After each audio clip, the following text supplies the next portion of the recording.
Il tempo lavora contro di noi su questa partita, quindi dobbiamo essere molto veloci e avere disponibilità da entrambe le parti, ma penso che insomma già avere l'obiettivo di una intesa quadro o una pre-intesa quadro, definiamola così, prima delle elezioni, vuol dire alla volta dei primi di gennaio, sarebbe già un bell'obiettivo. Lo starter ha sparato il colpo, pronti via. La corsa per l'autonomia del Veneto parte da Roma. Ore 14:30 al Ministero degli Affari Regionali.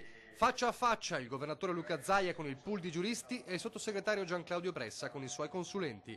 Meno di 2 ore e un vertice che fa dire a tutti i presenti è un buon inizio, con l'obiettivo di un'intesa quadro entro gennaio, un primo tavolo organizzativo. Si sono definite alcune azioni da fare, tra le quali la prima, noi forniremo un ordine ovviamente dettagliato delle 23 materie, dalla prima all'ultima, facendo in modo che diventi quel nuovo ordine che diamo alle 23 materie, diventi la base di lavoro. Saremo già presenti ai tavoli la prossima settimana. Ci saranno anche tavoli tematici per sveltire il cronoprogramma.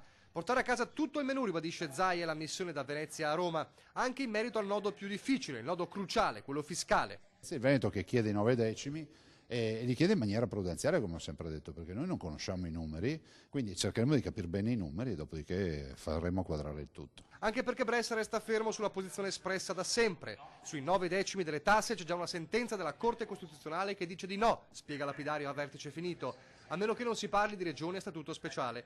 I 9 decimi, continua, non hanno legittimità costituzionale perché avrebbero un impatto sulla finanza pubblica molto alto e comunque, aggiunge, il nodo delle risorse va affrontato dopo la definizione delle competenze.